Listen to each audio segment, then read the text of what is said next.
True horror story, Railway Quarter Number 74. This incident took place in 1998. My uncle worked for the railway and was allotted a railway quarter near Karachi, Kant.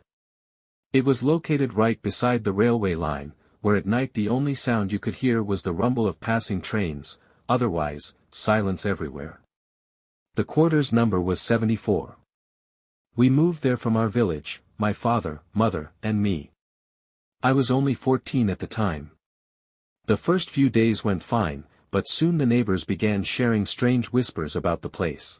One of the neighbor ladies quietly told my mother, "Sister, this quarter used to belong to a railway guard who lived here with his family, but one night, the entire family died. People say the place is not clean." My mother brushed it off as gossip, but I could sense she felt uneasy inside.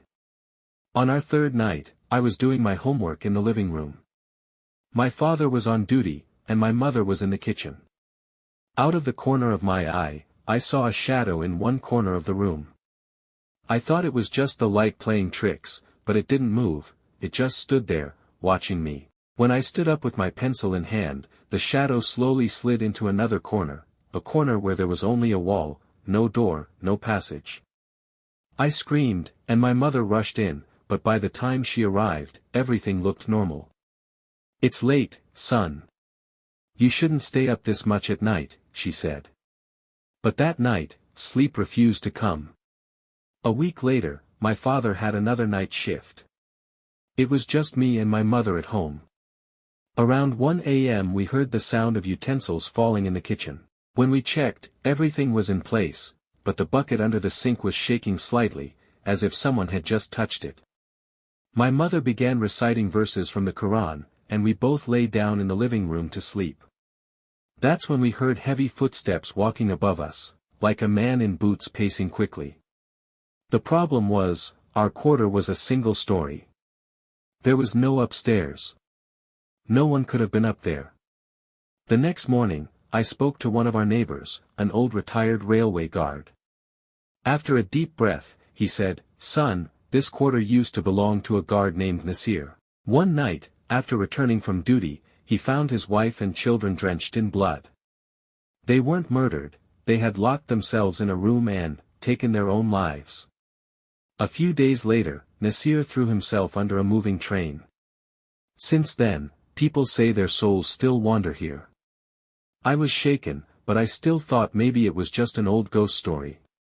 There was one room in the quarter we never used. It had an old lock on it. One day, my mother decided we should clean it. The moment the lock was broken, a cold gust of air rushed out. Inside, there was no furniture, but on the wall hung an old, faded photograph of a woman and two small children. Beneath the photograph was a dark red stain, dried and stuck into the wall. That night, as I was trying to sleep, I felt someone whisper into my ear, so close I could feel their breath, "Why have you come here?" I jumped up, but no one was there. One night, my father was on duty again, and I was working on a school project. My mother told me she was going to bed and asked me to lock the door. Around 2 a.m. I heard the laughter of a child in the living room. My heart froze, we didn't have any children in the house. When I looked through the peephole in the door, I saw a small boy standing in the gallery, his face pale, his eyes completely black. He smiled slowly and said, "Do you want to play with me?" I fainted. The next morning, my mother found me lying on the living room floor. Things had gotten so bad that my mother insisted my father request a transfer. He did, and we planned to move out. But one night, while packing, the kitchen door slammed shut. The lock on room number 2 clicked open by itself.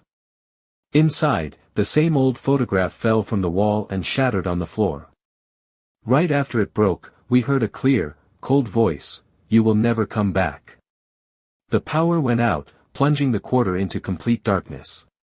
My mother grabbed the Quran, I was crying, and we sat huddled in a corner until the first light of dawn. The next morning, we left railway quarter number 74. Months later, I heard the quarter had been allotted to another railway employee, but he left after just 2 days.